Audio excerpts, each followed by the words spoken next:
চোখ দিয়েছে, ব্রেন দিয়েছে, সে আল্লাহর দরবারে আবার শুকরিয়া আদায় করি আলহামদুলিল্লাহ। আজকে এখানে আনোয়ার দিশারি ইন্টারন্যাশনাল মাদ্রাসার সমাজ and second semester exam result publishing ceremony 2025 এই অনুষ্ঠানে চিফ গেস্ট হাফেজ মাওলানা আনোয়ার হোসেন সরকার, খতিব এন্ড ইমাম বাইতুল আমান জামে মসজিদ, যিনি আমার খুব কাছের মানুষ এবং আমার মাঝে মাঝে পরামর্শ দিত, আমাকে খুব ভালোবাসেন। আমরা অনেক শিক্ষক পৃথিবীতে রয়েছি, অনেক শিক্ষকের আচরণ একরকম হতে পারে না, ঠিক না?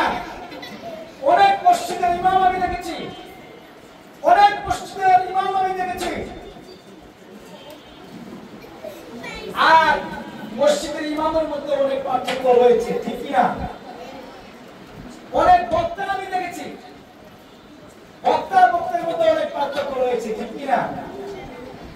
তো আমি হাফেজ মাওলানা ইবনে আনোয়ার হোসেন সাহেব, আমি মাঝে মাঝে ওনার পিছে নামাজ পড়ি এবং প্রথম যখন হযরতের সাথে আমার দেখা টঙ্গীতে, উনি আমার একটা তারাবি খতমে তারাবির ব্যবস্থা করে দিয়েছিলেন, যার সেটা হলো বড় বাড়ি একটা মসজিদ আছে, বড় মসজিদ, উনি ওখানে তাফসীর করেন, মাঝে মাঝে যান। আলহামদুলিল্লাহ সুরলিত কণ্ঠ ওনার, হয়তোবা উনি অসুস্থ, আজকে ওনার জন্য দোয়া করবো আমরা ইনশাআল্লাহ। তো উনি আমাকে প্রথম তারাবি ঠিক করে দেন, খতমে তারাবি, ওনার মাধ্যমে আমি প্রথম খতমে টঙ্গীতে পড়াই ইনশাআল্লাহ। তো আলহামদুলিল্লাহ